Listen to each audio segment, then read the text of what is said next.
સુરતની વાત કરીએ તો સુરતમાં સગીરા પર દુષ્કર્મ આચરનાર વ્યક્તિ ઝડપાઈ ગયો છે। આરોપીને અત્યારે અટકાયત કરવામાં આવી છે। પોલીસે દુષ્કર્મ આચરનાર શખ્સને ઝડપી પાડ્યો છે। તો પેવલોન વસાવા નામના આરોપીની અટકાયત કરવામાં આવી છે। આરોપીએ લગ્નની લાલચ આપીને દુષ્કર્મ આચર્યું હતું। સગીરા ગર્ભવતી બનતા આ મામલો પોલીસ મથકે પહોંચ્યો હતો, ત્યારે પોલીસે આરોપીને ઝડપી પાડ્યો છે અને વધુ તપાસ હાથ ધરવામાં આવી છે। સુરતથી આ વિગતો સામે આવી, જ્યાં સગીરા પર દુષ્કર્મ આચરનાર શખ્સની અટકાયત કરવામાં આવી છે। પેવલોન વસાવા નામના આરોપીને ઝડપી પાડવામાં આવ્યો છે। સ્ટેશનમાં તારીખ 28 સપ્ટેમ્બરના રોજ એક ફરિયાદી બેને પોતાની સગીર વયની દીકરી સાથે દુષ્કૃત્ય થયેલ છે તે મુજબની ફરિયાદ આપતા પોક્સો એક્ટ હેઠળ ગુનો દાખલ કરવામાં આવેલ।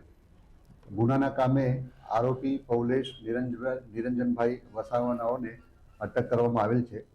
ગુનાના કામે એફએસએલ અધિકારી સાથે બનાવની જગ્યાનું પંચનામું કરવામાં આવેલ છે। આરોપીની મેડિકલ તપાસણીની કાર્યવાહી હાલમાં ચાલુ છે।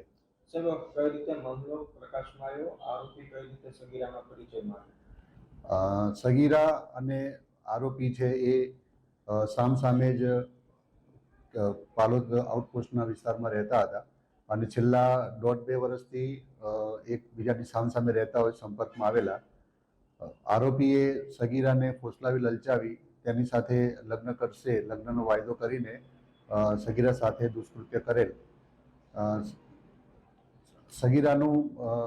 સગીરાનું સોનોગ્રાફી કરાવતા તે પ્રેગ્નન્ટ હોવાનું તેની માતાને જાણ થતાં આરોપીનો સંપર્ક કરવામાં આવેલ અને આરોપીએ તેની માતાને એમને ધમકી આપી અને પછી નાસી ગયેલ, જે બાબતે બી ફરિયાદમાં ઉલ્લેખ કરવામાં આવેલ છે।